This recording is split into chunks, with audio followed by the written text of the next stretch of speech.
All right, Jason, come on, man. Give us some married game like tactics here, brother. It's good to have you on. Yeah, dude. Excited to be here.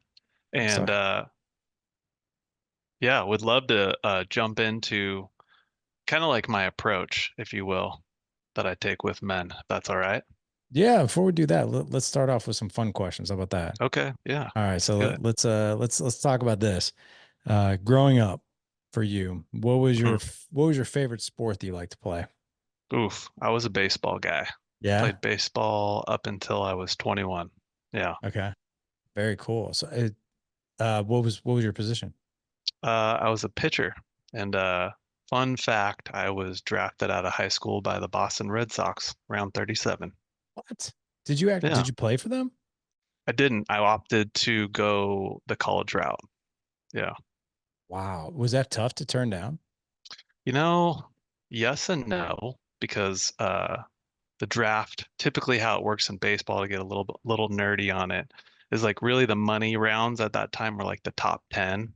So if you didn't get drafted in the top 10 rounds, you got like a few $1,000 on a plane ticket to wherever it was that you were playing minor league ball. And I got the contract over for what minor league pay was at the time, and it was like $1,000 a month. So So you have to really love to play yeah, baseball. yeah. Yeah. Yeah, and the Wow, way I man. saw it, I had a few more years in college to give it a shot. So Yeah, yeah. And did you play in college? I did. I went to junior college for 2 years, and then I transferred to UC Santa Barbara. So the good part about it was is I got my school paid for. So Hey, that's great. yeah, What was your pitch of choice? Like, what was your favorite thing to throw? oof. My curveball probably. Yeah, Yeah, that's awesome, man.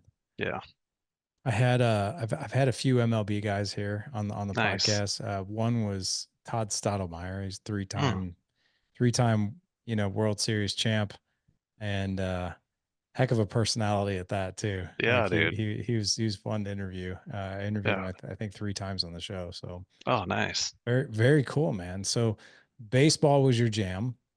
I know you have a son.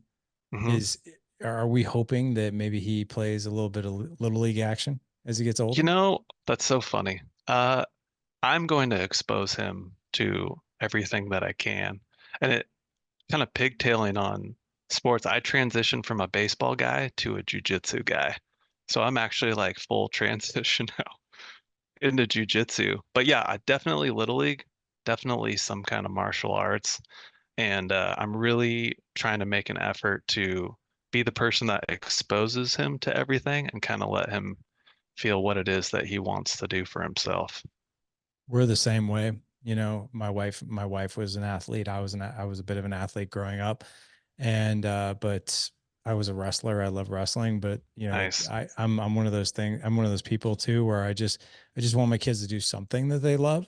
Yeah. It just get involved, and we've got all over the board here. My oldest is a wrestler, and he's also in the marching band. So Mm, he play. He's the only kid I think in his school's been around for 10 years. We've heard that he's the only kid that does marching band and wrestling I since love it. since the inception of the school. And my 16-year-old, he's a football player, just loves football, just breathes it, eats it, could drink it up, right? And then Mm, I've got two younger guys, and one's a basketball player, and the other one loves soccer. So we're literally it's the variety of different things, but that's cool. yeah. How long you been doing jujitsu for? This will be 8 years now. Yeah. Wow. And you is it was at least 10 years for a black belt. Is that correct? Am I wrong? Yeah, I mean that's kind of the saying. It's all really subjective on to the degree that you put time in and how well you're able to apply and all that stuff. But yeah, I've been doing it 8 years and I've been a brown belt for 2 years now. Wow. That's really cool, man. Yeah, thanks. So I started jujitsu several months ago. And then about a Mm, month after I started, I got hurt really oof. bad. Yep. I injured my knee. But Mm, I wasn't doing jujitsu. I was doing a workout, and long story short, it knocked me out for about 5 months. I'm now finally on the road to recovery. I was bleeding internally in my knee for 12 weeks. Wow. I had no idea why, and I ruptured the synovial membrane around my knee, Wow. and it just kept bleeding and wouldn't stop. And finally, they went in, they had to scope it, and the doc told me, he was just like, I expected to be in there for 30 minutes, but I was in there for an hour and a half. There's a lot of crap I Oof. had to clean up. So Wow. he cleaned it up, and I've been doing rehab, and hopefully within the next few months I'll be 100 back to 100%. I would say I'm about 75% right now, which is a lot better than I was, but Oof. I I bet. had a I had a really good time doing the few classes that I did. I mean, with my wrestling background, and I'll tell you what, man, every morning that I went, the breakfast was a huge slice served up nice and warm of humble pie. Yeah, I bet, dude.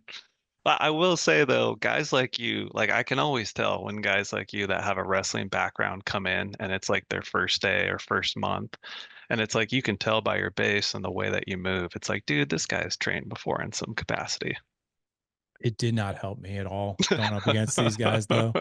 Like, I mean, and don't get me, I've done 13 years of just different martial arts in the past. And Mm, so I really love it. You know, I probably have a very similar passion as you do.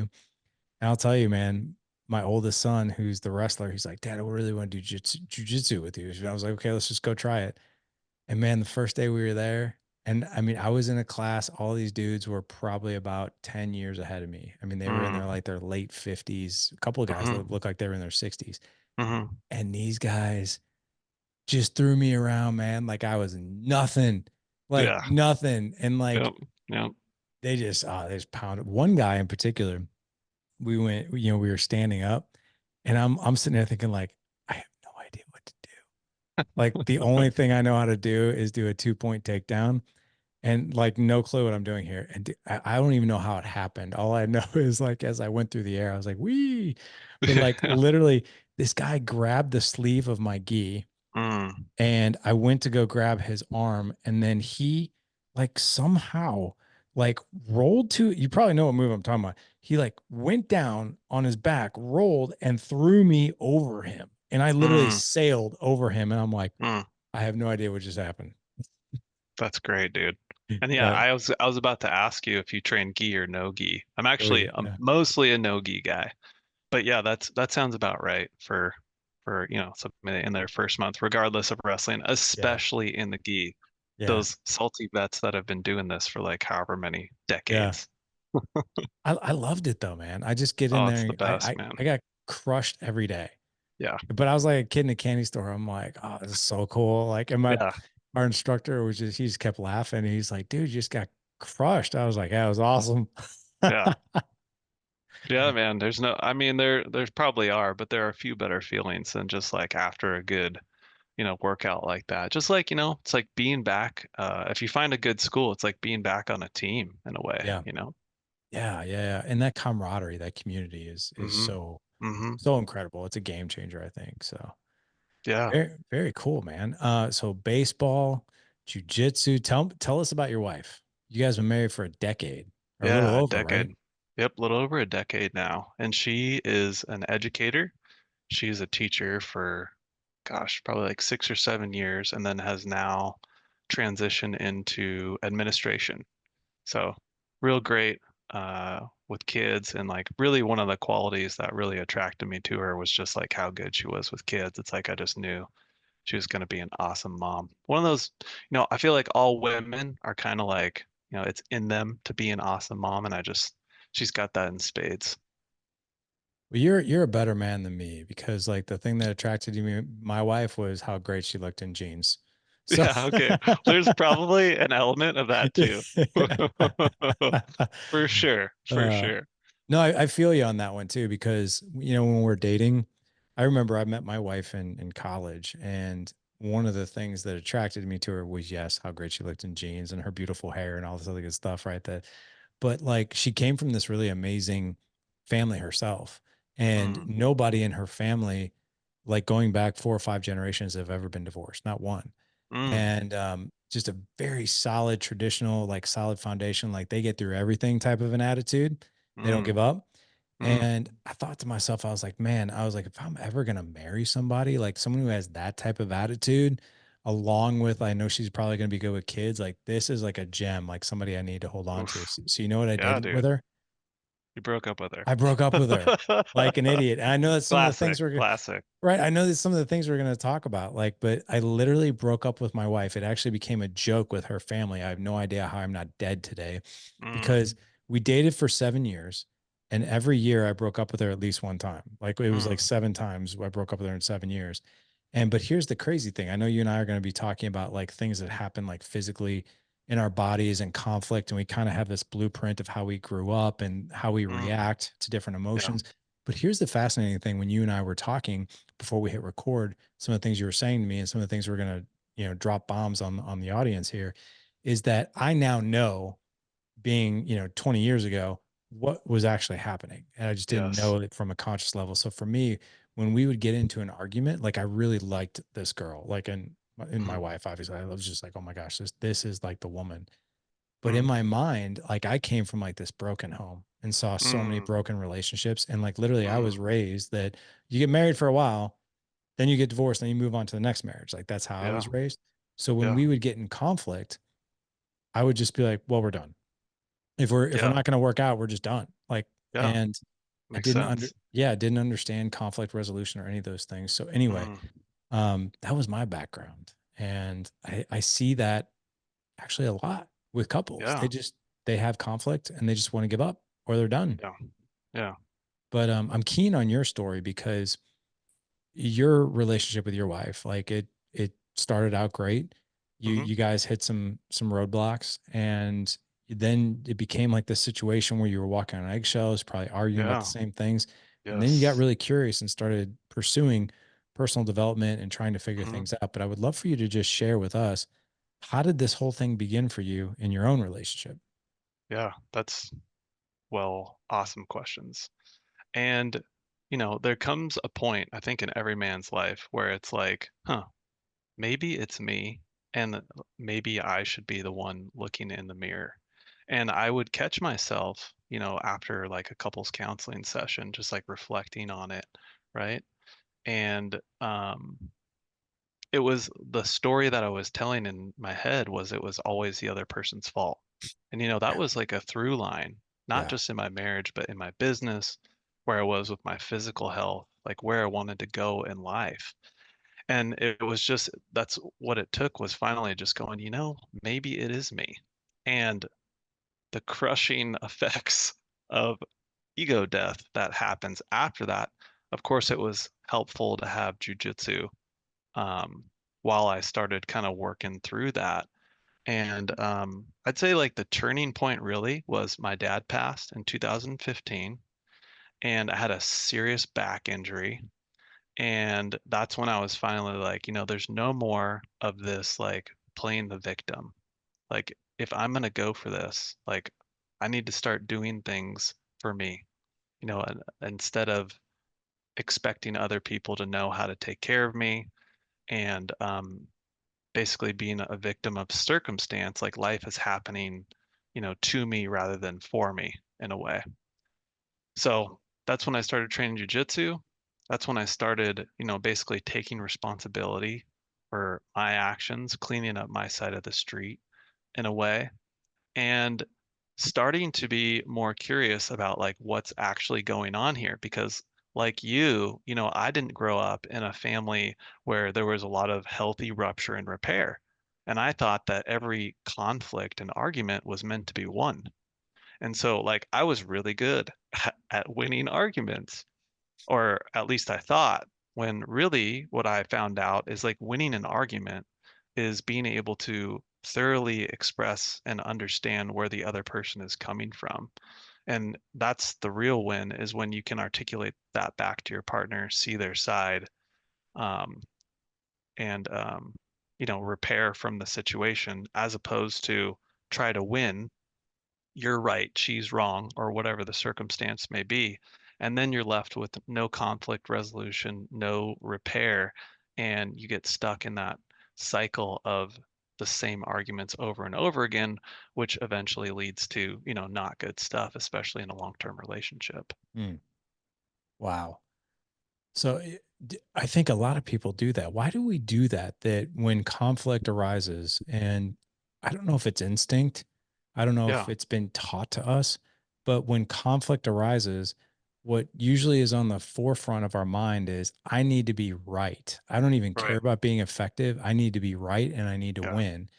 One of the things that we do when we train our guys when it comes to conflict resolution is what's most important is you can be right, right? But what's Hmm. really important is how do we both, her and me, how do we be effective? But Yeah. do you think that that's just something that is instinct in us as human beings that if we're confronted with a fight, that it's just, we just have to go, we're going on instinct that we have to win. And it takes actually a conscious decision to override that? Or what do you think it is? Yeah. I mean, that's really well put and an awesome question. And I think to really, at least in my opinion, fully understand that is like when you want to, what you want to do is start diving into actually your physiology of what happens when you're in a conflict. And for that, you need to understand your nervous system. So we have three main categories of the states that we can be in. And to simplify this, because I like simple, think of an upside down stoplight. So you've got green, you've got yellow, and red. Your green, and the nerdy word it would be your ventral vagal complex, is a state that you're in when you're in joy and love and connection. You feel safe in your environment, you want to be around people, you feel that like you're connected to the infinite possibilities of the universe. So again, that's green. You have yellow, which would be if you're experiencing a threat. It's your fight or flight response. It's the sympathetic state of your nervous system or mobilization where you perceive something as, this could potentially be dangerous, but you also believe that you have the ability to fight the thing or run away from it. And the key to this is it's your physical what's around you, but also perceived things in your head like thoughts, looks, tones of voices, those all things can trigger you into this sympathetic state. And then lastly, there's red, which is the dorsal vagal system, which is shutdown immobilization. So this is like sadness, depression, when you're feeling like you just want to shut down. And then going back to yellow, experiences in fight or flight are like anger, frustration, stress. So when we think about the nervous system with regards to a conflict, a lot of times what happens is your nervous system gets trained over time, right? Its job really is to keep you safe. So it learns based on your experiences. It starts collecting data as early as when you were born. There are actually studies done of the baby's stress response based on what happens to the mom while you're in the womb. So this whole training your nervous system actually happens before you're even born. But certainly once you get born, based on your environments, based on your needs being met, based on your learnings of what you saw your caretakers do, parents, grandparents, whoever was close to you, you start collecting data, right? And when we finally get to the point where we are in relationship with, wife, friends, etc., certain emotions come up, certain situations come up that trigger us into, let's say, a fight or flight state, right? And if that is just basic conflict and it is about who takes out the trash, well, you could go from an easy conversation into an all-out war. And the key here is all of this happens outside of your conscious awareness. So when you talk about like, oh, is this like an instinct? It feels like an instinct. In a way, it is. Your body outside of your awareness is putting you in a different state. So where men kind of get the short end of the stick is generally speaking, we are very heady and logical. We do a lot of like thinking and processing. And when things happen outside of your conscious awareness, the key is actually what happens first is you get like a body sensation. Mhm. So for example, if I experience a threat, something that's pretty privy to me is like my chest starts getting tightened, right? I get this tight feeling in my chest. My breath starts getting shallow. My heart rate goes up, which if you're not in tune with, physical sensations of your body, you can miss pretty easily. And then next thing you know, if you do miss those key signs, you're in a full-on knockdown, drag out war with your wife, as opposed to like, ooh, I'm a little upset about this. And here's the cool part. When you start working on this, one of the best questions to ask yourself when you start to be able to tune in on your physical sensations with regards to when you're in a fight, ask yourself, is this feeling familiar, right? When you're in a fight? Because a lot of times it is, right? And a lot of times it's so familiar that feeling was there before you met your wife, before you met your partner, Hmm. if that makes sense to you. It- So, what do we know about that? If that feeling has been there for that long, this isn't necessarily about her. This is about your belief about what is happening, which basically that was formed when you were younger based on your experiences. Because again, your nervous system is really, really good at collecting data, right? Wow. And so yeah, that's really kind of like the foundations of the stuff that I do is just like getting back in tune with that. And like if I can say one more thing about like what I meant by men are at a disadvantage to this is like generally speaking, the masculine isn't necessarily allowed to have emotions when they're younger. And toughen up, suck it up, kid. There's generally not as much leeway for men to experience those body sensations and those emotions that come along with having a difficult experience as women, right? So then not only that, but you get to a certain age and now all of a sudden you have peers that have all the same sort of conditioning where they weren't allowed to have emotions as a kid. Now you're older and you have emotions, and they're all saying, haha, look at this guy for having emotions, right? So it makes it even more difficult to sit there and be with certain things, right? You almost feel bad, like, oh, why do I have these feelings? I shouldn't have these feelings. When I have these feelings, it's not safe for me to have these feelings. I'm going to push them away and repress them or suppress them. But what we resist persists. And that's like, face the storm is the idea is like, hey, let's stop running away from those feelings and let's turn towards them. And really like when you start to think about conflict, the more you start to build your capacity to be able to sit with your own like inner storm, all those feelings, you'll start to find that like, hey, they're just feelings and there's a lot of wisdom stored in them. And hey, by the way, the more I'm able to like hold my own stuff, wow, all of a sudden I can show up in my marriage and my relationship. And like when that emotion comes in from my wife, because I don't know about your wife, but my wife has a few emotions, right? Instead of that impacting me in a way that brings up the past stuff, I'm able to notice that, set that aside, befriend it, and understand, hey, that was the past. This is now. That way I can actually listen to what's going on and have it not be about me and have it be about, hey, let's better understand the situation. So, I can understand you, you can understand me, and we can have a happy marriage. It's really fascinating that you talk about these triggers physically Mm, because I used to ignore them. yeah. But as you say that, I'm very keenly aware of them. But to be honest, until this conversation, I didn't put the two and two together.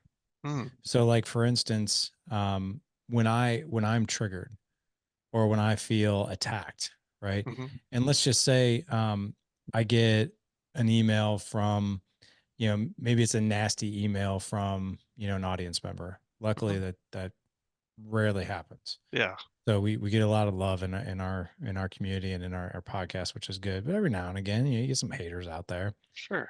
and or the conflict I'll have with my wife or my kids.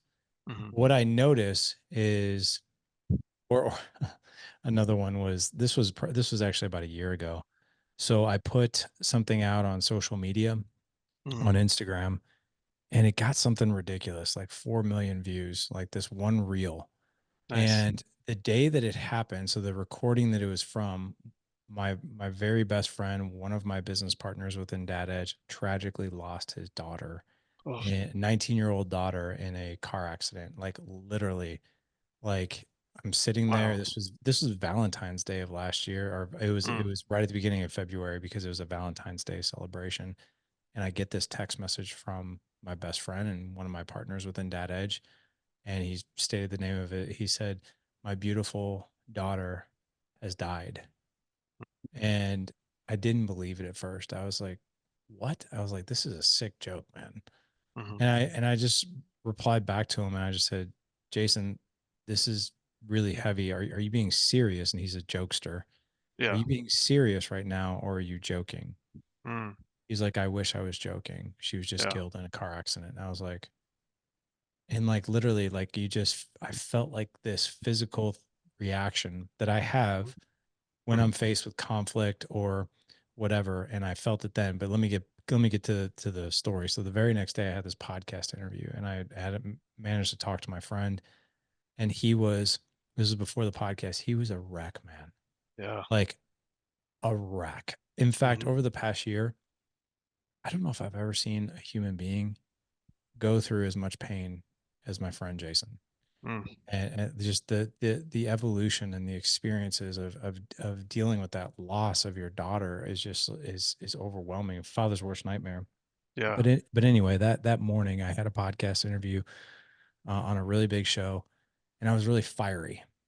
Mm, And I was just kind of like I was upset. My friend had such a horrible loss. I was angry for him. I was hmm sad, and just trying to comfort him. I was just sort of like I was numb. I was fiery, and I just was right. hmm So this hmm I was on a podcast called The Citizen with Dan Holloway, and he's hmm just a great dude. And he asked me this question like, what do dads do wrong to connect with their kids? And mm, I said, I go, you know what? The heart of a man is good, but what we do is we ask really shitty questions. Shitty. And we don't even know it. He's mm, like, well, give me an example. I was like, one of the shittiest questions you can ask your kid is, how was your day? I was mm. like, because you're going to get the same crappy answer, man. Like it's going to Yeah. be good. It's going to be fine. It's going to be busy. It's going to be whatever, right? They don't really care. No brain power to ask the question, no brain power to answer it. The very thing that we want, connection, doesn't happen. I was like, Mm, if you really want to elevate the connection with your kids, ask your kids, what was the best part of your day? Right? yeah. Tell me something that challenged you today. How did you overcome it? These different questions that create that connection that we want. But here's what, so he posted it on social media.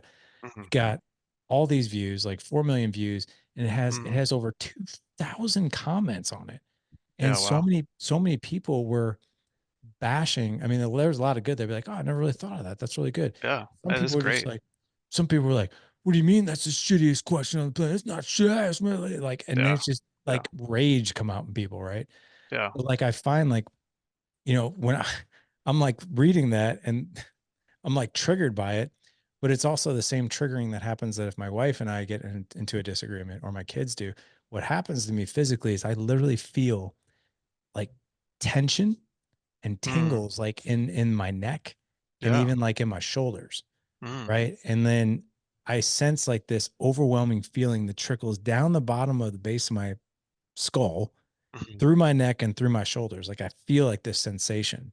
I don't Yeah. know where it comes from, but here's the interesting thing. As you said that, a lot of times when I was growing up and things were bad, like because like I said, there was a lot of chaos growing up.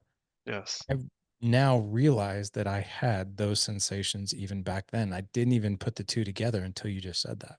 Wow. That's so powerful.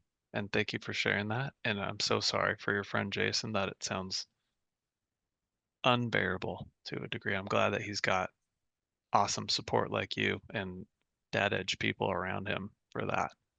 Thank you. Yeah. That's so Appreciate that. cool. But you mentioned something else in there that I want to dig a little deeper on, and that Yeah. is if you're in the masculine, like so I had this father, I had a dad from the ages of 4 to 10, hmm and he was ex-military. And anytime hmm I'm 4 or 5, 6 year old kid, you cry, Yeah. stop. Yeah. Only men don't cry. Only Yep. babies cry. Stop it. Yes. And Yes. I remember that vividly, man. And like Yeah. even to this day, being in my 40s, I if I feel sadness, and hmm even though I teach this stuff hmm all day long, there's a part of me that's like, I shouldn't feel this way. What's wrong with me? Yeah. That makes Yeah. sense. Yeah. Yeah. Why do we do That that? makes that makes perfect sense. Yeah. So whenever we are younger, one of the most important things to understand is like we do not have a fully formed prefrontal cortex. So for the people that don't know what that is, it's basically the smart part of your brain. It's responsible for like all of your executive functioning, delayed gratification, impulse control, your ability to discern, like decision making, all the things, and appraisal of situations, but also appraisal of emotions or the feelings about like what the situation really is. And why that's so important is because when you have an experience when you're young without the prefrontal cortex, let's say in your situation, where you experience deep grief or sadness, right?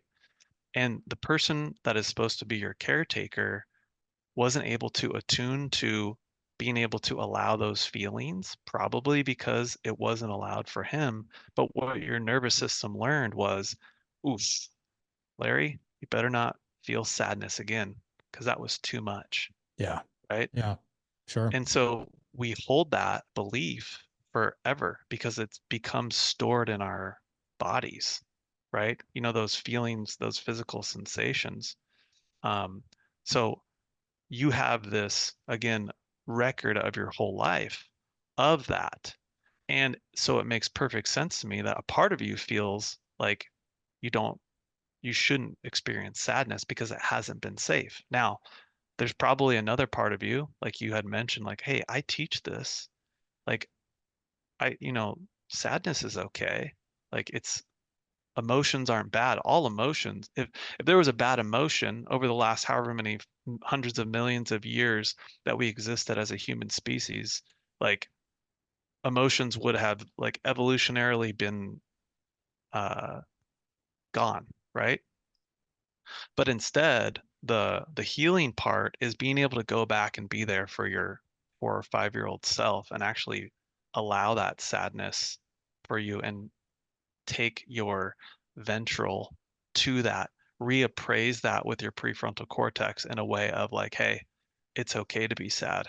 I see you, 4 year old part of me, and allow that sadness and really start to titrate the safety of feeling sadness. Like, oh, it's okay to feel sad. It's scary. There's a part of me that's really afraid to feel the sadness because it wasn't okay, right? Because this emotion is really big. And the thing about this, what's really important is when we experience something like that, like therapists and doctors would call that like little T trauma in a way, is we fracture when we have an experience that's overwhelming and that part of us kind of gets stuck in the past, right? So that's why it's like you have an experience now, and really what a trigger is an experience of the past in the present. So your body is reliving the past in a way in the present moment because it thinks this thing is going to happen. Does that make sense? So the It's key is Yeah, the key is being able to go back to those younger parts of us and show them that it is safe to experience sadness slowly but surely. so let me ask you this. I'm just being devil's advocate here. And Yeah, I'm being devil's advocate because I think there's probably men in the audience who are genuinely curious about this one, and to yeah, be yeah, yeah. honest, so am I. Um, Here's the question. I'm gonna butcher it, but I'm gonna try to get it out there the best I can. So still to this day, I still have a problem with that. Hmm. And it's something that quite frankly has been one of the hardest things for me to overcome.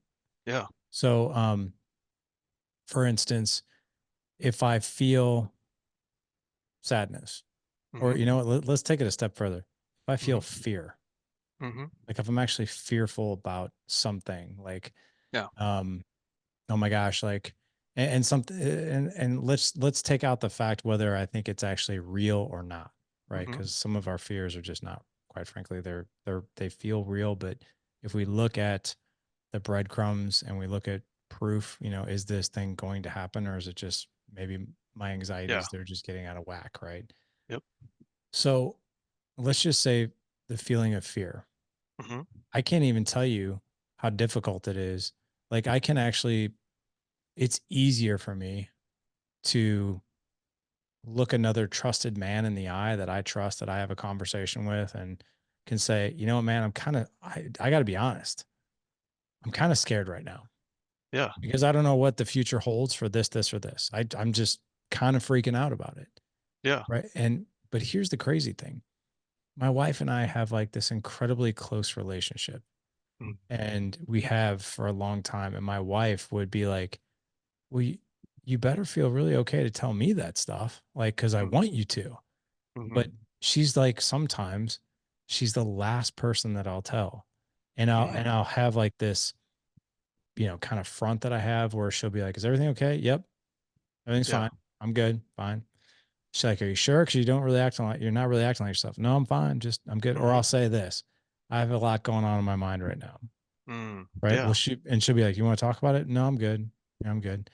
And then here's the thing. I'll finally go and have a conversation with her about something I'm stressed out or fearful of or whatever. And I'll do it in a very masculine way. Like Mhm, I'll simply say, you know what? You asked me a while ago what's on my mind. mhm, And to be honest, I've had a lot of things on my mind. This one in particular, here's this, and this. I've thought a lot about it. I'm not exactly sure what to do about it. mhm, But that's what's really going on for me. So I don't sob or weep or, you know, anything like that that doesn't mhm. feel right for me. Yeah. But and then of course she's always like, well, I'm so glad you told me. Let's talk about it. And she Yeah. receives it just fine. But Mhm, there's still that part of me that, well, if she knows that I'm fearing this, will that make her feel fearful? And if she feel fearful, how am I supposed to console her if I'm the one who feels this way? And yeah. is she going to look at me like I'm weak, like I can't handle it? Is she going to look at me like, like unattractive, like all these really dumb things? And like I said, I've known her for 28 years. All the proof always leads to back to the same thing. I'm so glad you Yeah. told me. I feel way more connected to you now that you've told me. And Mhm, it actually elevates our intimacy, but I never, yeah. it's like, I'm stuck that way sometimes. Mm. So, um, your specific question is why does that happen? Yeah. It's like, why, Okay. even though I, on a conscious level, like I know better, Yeah. but my Yeah. instincts always want to fall back to like, oh, no, no, don't let her Yeah. in. Great question. There's Yeah. a lot to unpack there. And I'll start with most of us, like you said, stuck, right? I'm stuck here. And like the latest neuroscience would say that the reasons why someone's stuck is because you're either avoiding or fearful of feeling certain feelings, right? And there's really only 7 categories of feelings that people are like afraid of feeling. One of them is like that sympathetic state. So, anger, stress, asserting yourself. So that would be like associated with fear. The other one would be like a dorsal, a shutdown, so sadness and grief. And then they're afraid of feeling the green feelings, the ventral feelings of attachment and closeness with being in social relationship with people. And then there's sexual feelings, depending on how you're raised again. There's a lot of stuff that can happen in your childhood where, you have different feelings about that. Positive feelings towards yourself is the fifth one. And then interest and excitement. So, like when you're excited about something you're interested in, how have people responded to you? And the last one is it's just like, hey, you're enjoying life and you're in a state of joy. And like, what's your relationship to that? So, I would say that that makes really good sense to me. Why, when you experience a fear feeling, that would be like a sympathetic response feeling. And I would ask you, like, in the past, has it ever been safe for you to, when you had a fear, take it to somebody and have it met with safety or curiosity or help or, attunement? No, Okay. no, Well, no, it no. would make, Yeah. It was the opposite. It's, so it was met with like, if it was my father, it'd be like, man up. Like, what's wrong with you?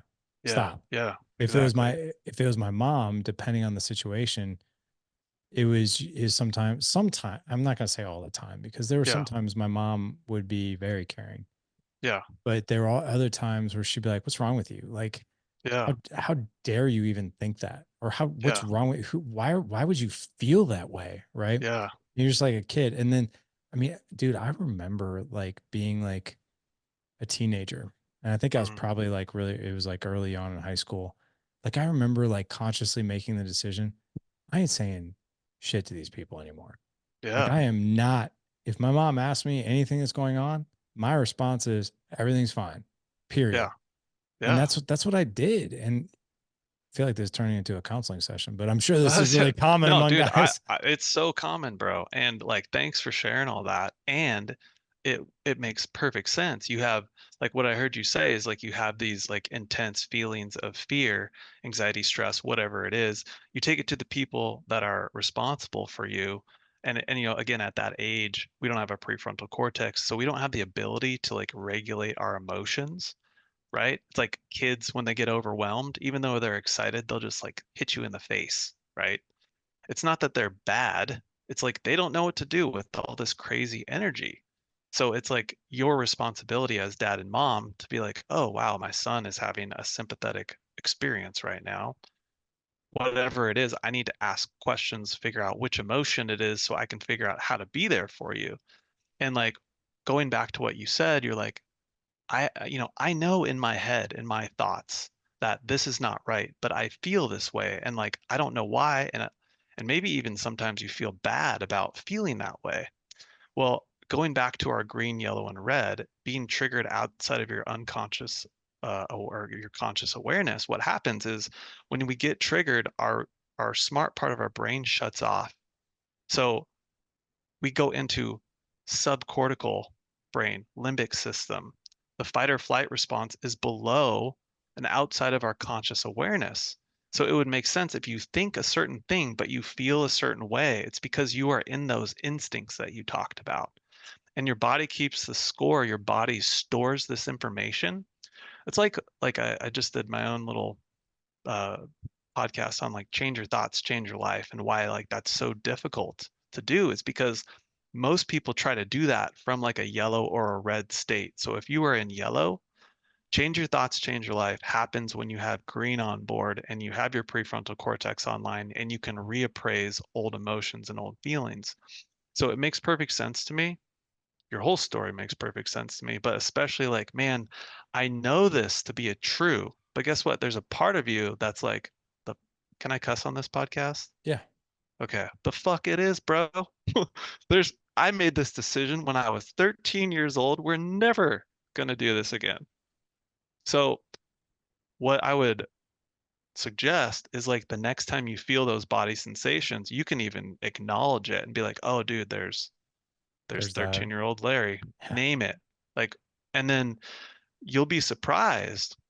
Like when you name it and you actually acknowledge it and you welcome it, like there's a saying that, you know, my mentor taught me. It's like all parts welcome, right? They're all there for a reason.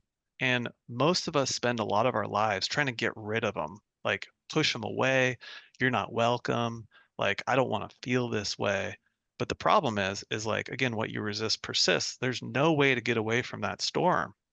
You have to face it. You have to welcome it. And actually, the way that I like to think about it the best and what really like changed my thoughts around this is like, so remember when I said when you have an overwhelming experience and it fractures off and you remain in that, like a part of you just like freezes. So you only, when you get triggered outside of your conscious awareness, and let's say you're in yellow and red, you only have the resources that you did at that time of the experience that your nervous system is perceiving in the present. So, you know, I'm 37 years old, but if there's something that happens to me and I get into yellow and red and I don't have awareness to it, I could be operating from like a 12-year-old, right? Like we all know that like raising our voices and yelling at each other is not productive, right? Can we agree with that? Mhm. But we see men and All the time. adults doing it all the time. That's because outside of their conscious awareness, they're typically triggered into a younger part. And there's like two 12-year-olds fighting that have no idea that the smart part of their brain is shut off. Does that make Wow. sense? It does. And so I my feet are firmly planted with what you're saying. You know, what Mm, we resist persists. Here's the interesting thing. Out of almost 1,200 episodes, like I've never had anybody put this together like you are, which I really, really appreciate. I Hmm. love this visionary exercise of if I could go back, like Hmm. man, like if I could literally go back to my 6-year-old self Yeah. and crying and like I remember what my room looked like. I remember what my dad's Mm. face looked like when he was nose to nose with me, what his breath Mm. smelled like. Mm. Like I remember all that stuff vividly when he's like, shut your mouth. Yeah. Babies don't cry. Grown Mm. men don't cry. You don't cry, And Hmm. I remember like holding back tears, being like, and like, I remember actually what it felt like as a kid to Mm. try to physically hold back tears. It's like darn near impossible. I think when you're older, like Oh, you man. probably work that muscle a little more. But like, if I were to have a conversation with my 6-year-old self, Mm. I would wait till my dad left the room and then Mm. I'd be like, listen, man, this is me from the future. Yeah. 40 years from now. Don't buy Mm. into one word that guy just said. Yeah. Like where you're at, what you're feeling, emotions are neither bad nor good. They just are. And if you're sad, then just be sad. It's okay to be sad, right? It's okay for a little boy to cry. Like Mm. don't ever think any differently of that. I think if I would have had somebody at least saying like, hey, what you're feeling is okay, Yeah. I think I would have had just a different experience with it. Oh, dude, night and day. And do you want to hear the good news? Yeah. Is like you can do that now. I mean, you did such an amazing job of that just like in the last 15 seconds. And I would like highly suggest when it feels right, if it feels right, to, I don't know if you have a mindfulness practice, meditation. You can sit there and you can connect with that. You can, again, a lot of stuff that I teach guys to do is like connect with the part by noticing where it's most presenting in your body. Like, where is that physical sensation? Feel into that. Close your eyes, and then you can replay all that. Watch your 6-year-old self go through that, and then like turn to him because there's a part of you that knows, like you just so beautifully put exactly what that kid needed to say. And just know that every time there's a physical sensation that comes up, it is that part trying to get your attention.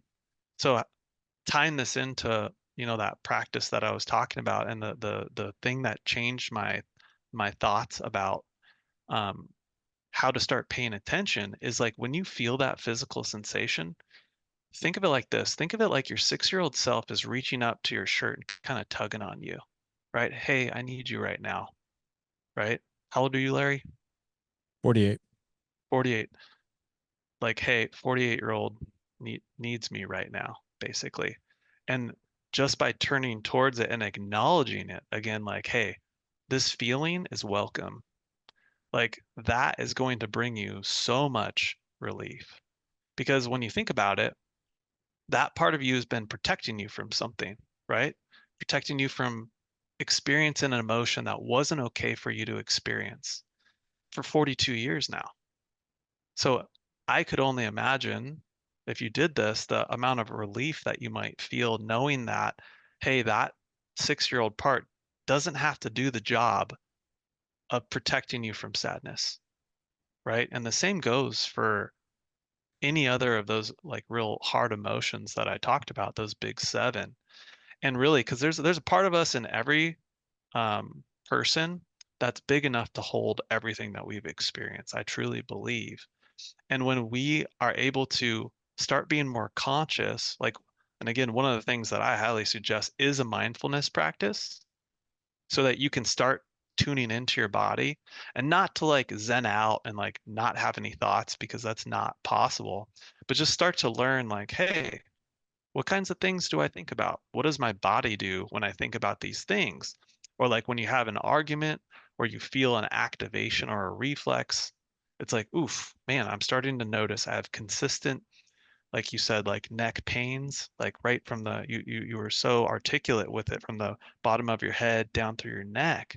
It's like that's something trying to get your attention because it's perceiving something in your environment as a threat, and it has had to protect you from that threat for ever since it was born. Basically, the original incident, let's just say that it noticed your nervous system was overwhelmed by an experience.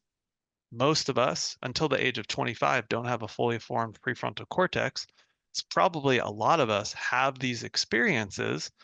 And now that, you're older and you have a prefrontal, you can start going back to those situations, dropping into it, and then helping yourself unburden the responsibility to really have to have such a visceral reaction, like a somatic body reaction to certain emotions. And over time, slowly but surely, your body, luckily, we have this thing called neuroplasticity, which means basically our neurons can form new pathways, right? Not to say that the old ones aren't there, right? Because relapse, right? You can have new patterns, the old ones are still there, and we can show ourselves through experiences where we have a big emotional reaction. We can come back, take deep breaths, and realize, oh shit, like I'm triggered right now. And just saying that and noticing it allows for your prefrontal to come back online, for you to be able to like stay grounded in the moment, to be able to like maybe reappraise the situation and maybe consider, hey, what I'm feeling and what I'm thinking is happening might not actually be happening. Is this feeling familiar? Yeah, it is. Oh man, I feel like I'm 6 years old right now. Okay, what would my 6 year old self need to hear and feel from me and see from me to feel safe so that I can take the responsibility from him? Because, hey, it's not then, it's now, and show him that it's okay to experience these emotions slowly but surely, baby steps, titration, little drops at a time. You wouldn't want to go into the gym and just lift 100-pound dumbbells, right? You start at 25s, 45s, and eventually work your way up. But that's sort of that process.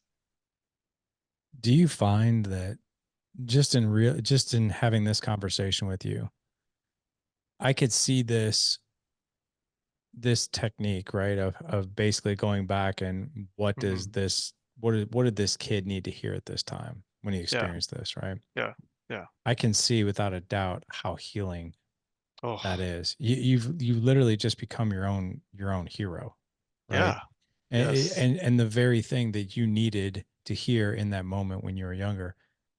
Yeah. absolutely. As you're talking, I can actually see how this would help in real time as Oh my well. God.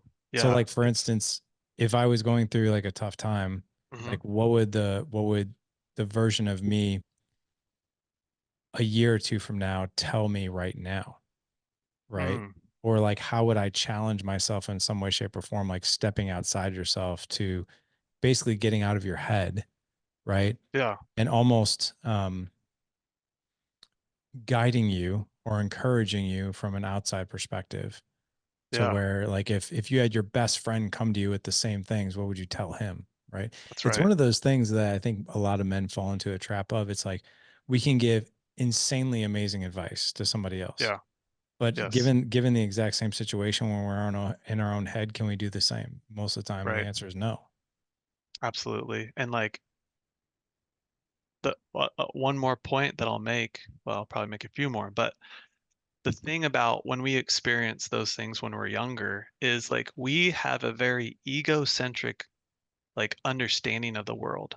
And what I mean by that is like if there's something hectic going on in our environment, if our parents are upset at each other, if we have like big emotions and like they're shunned or not attuned to, instead of being able to realize like, oh, wow, my parents aren't really attuning to me, or like, hey, that was like really tough, but I know enough about life to know death happens and all the things, we just go right to, oh, if something's wrong, it's probably my fault and I'm bad.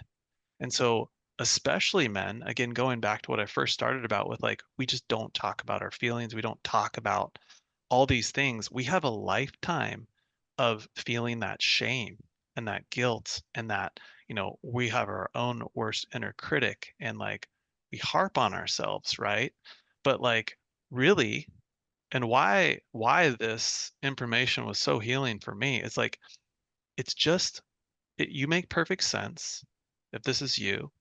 What you're doing is you're going through an adaptive response to emotions that were unsafe, and you are doing the best you can with what you know, to keep yourself in regulation, right? So what I mean by that is we all have different coping strategies, right? When we don't feel good, there's something that we do to feel good. But the problem is a lot of us, we make decisions from a yellow or red state without green online, and we're so uncomfortable being in that anger, aggression, anxiety, or sadness or grief. We will do, we'll buy, binge eat, we'll buy things off Amazon, we'll use substances, we'll do basically anything to not feel those feelings. Again, going back to those big seven. And what's so important to know is like, hey, dude, you're doing the best you can with what you got. And like, look how resourceful you've been this far. And it's like, you are just going basically, you're just doing the best you can to get back to green the way that you know how, the way that you were shown by people in your life. And there is a better way. Once you start to understand like what's actually going on in your body, you're like, oh, I'm just experiencing stress, or I'm just experiencing sadness, or I'm trying to avoid feeling sadness. And then not only can you bring those, you know, go to those parts of you that aren't capable of experiencing that or have experiences where those emotions are too much. The best part is like you want to get into co-regulation. So all of the stuff that I'm talking about is actually rooted in a neuroscience called polyvagal theory. And there's three foundational things. There's understanding neuroception, which is that triggering out of your unconscious awareness or conscious awareness. It's called neuroception. It's kind of like your radar. And like they've done brain scans, 1/100th of a second, your body is scanning for stuff, right? So there's that concept. There's the stoplight of the hierarchy, the green, yellow, and red. And then the last thing is co-regulation or togetherness. Unfortunately, for us avoidance, it's like we are biologically wired for connection.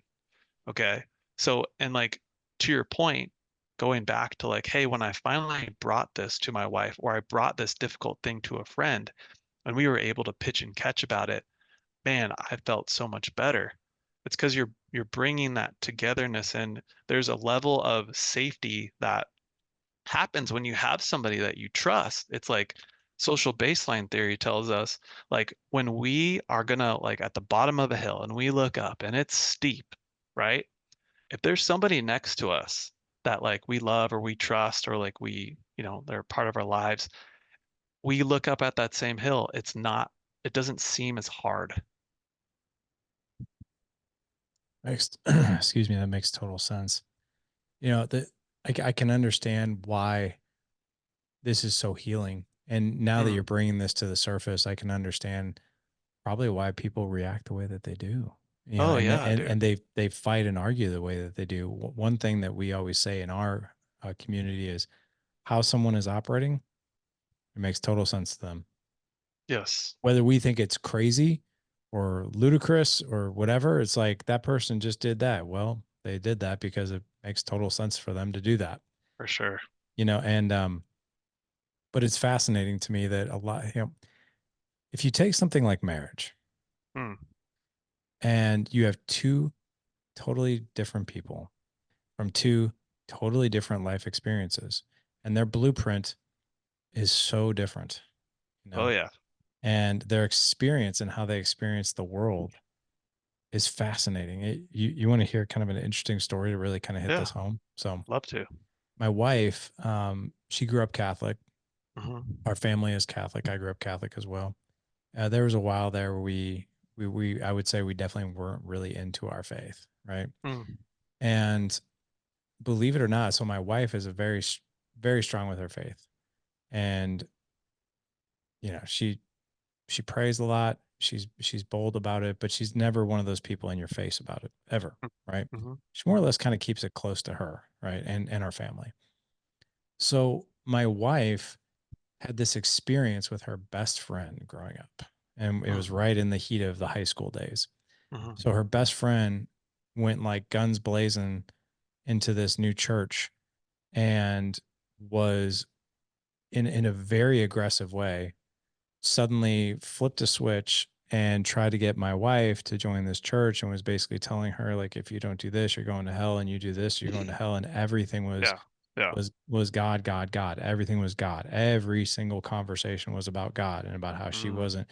So I share that because like that's supposed to be a great topic to discuss, right?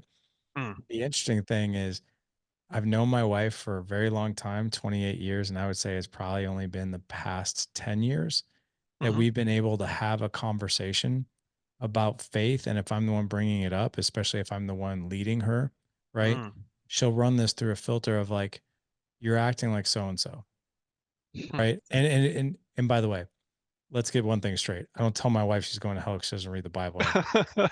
What I'm saying is Yeah. any discussion Yeah. around faith automatically triggers an experience with her that she had with her best friend, and she tacks that up to like, I lost my best friend, That's what I like, was just thinking, dude. yeah, and it Yeah. was traumatic for her. So Yeah. anytime, like, I'll never forget this, man. We were in college, and I will never forget this, man. Like, I asked my wife one time on a date, I was like, what's your relationship with God? Mm. And I was just really curious, like, just, and she's like, why do you want to know? And I'm like, what? And she's like, Uh, why do you want to know? And I'm like, I just, what's your faith like? Like, what, and yeah. her next question was like, well, if I tell you, is it going to be a deal breaker? I'm like, oh my God, like, what are you talking about? Yeah. Yeah. Yeah. You Yeah. know? Yeah. But like, all these things make total sense. And like, even to this day, I mean, that was a long time ago, she'll be like, that experience or whatever else reminded me of dealing with so and so. And I'm not going to say so and so's Yeah. name because I don't Yeah. know if she Sure. listens to the podcast and all that stuff. But it was really fascinating. Like, that was her template. Like, that was her Yeah. thing. And it was an experience that definitely trickled into other experiences and other conversations. And I would say, like, even if you asked her now, does that still impact you this day? Oh yeah, absolutely. Yeah. Yeah. Yeah. I mean, thanks for sharing that. That's like such a beautiful example of a trigger and Yeah. how it can feel so real for a part of you, like in the present day, even though that happened however many decades ago. Yeah. It's like, it's almost like you were saying, like with your dad, it's like you could smell the grass on the field in the same way that it was that day, depending on how profound that situation was and impactful it was on your life. And that's really the process of, you know, getting back to healing and like just understanding like, oh yeah, okay, that was just a part of me that had that experience. And like really being able to name that as it comes up and you're more conscious of it, you can really take the reins back from that younger part, from having to protect you from that happening again in present day. Yeah. Yeah. That's really good, man. So good. Well, as we wrap up here, I want to make sure that the guys can find you and everything that you're doing. This was really, really, really awesome for me. I mean, guys, like, listen, if you're not following Jason, go follow him. This was a Thank you. totally different spin and a different perspective, and I think a much needed one. I think it's one out there that's probably devastating most relationships, probably because it doesn't have the awareness that you're talking about. So, Yeah. Yep. where can men find you? I'm mostly on Instagram right now. So Jason Schnitzer coaching. I'm sure hopefully we'll get tagged in the Oh yeah, you will. Instagram post. Yeah, So yeah, find got me it. on there. And this is what I help dudes do. So I love it, man. Well, guys, make sure that you follow Jason. Head on over to his Instagram, follow him. He's putting good content out. I've been following him myself. That's why he's on the show. We've been actually going back and forth on a couple DMs here and there. But you can find everything you're looking for. Head on over to thedadedge.com/Friday 145 for this show. Again, thedadedge.com/Friday 145. Jason, from my heart to yours, man. Thank you for coming on, man. And thank you for the counseling session, I would say too. Like, you really helped me dude, understand a lot, man. well, Like, this well, was bro, super helpful. yeah, thanks for letting me just like I said, rip it there. And thanks so much for being so open and vulnerable and honest with your experiences. So that's awesome. I always say, man, that out of 1,200 episodes, I can never run for public office. I'm very open with my dumbass moves on this podcast. Like, my dirty laundry is hanging out to dry 24/7. So I don't mind being the guinea pig. If we can help guys, if you and I can help guys and I'm the guinea pig, like, let's just do it. Right. That's what it's That's all about. awesome. And Yeah. I bet you're gonna help more guys, and you have helped more guys on this podcast than running for any office. So Yeah, doing a great job, dude. Love the Back show. at you. Back at you. Thank you, brother.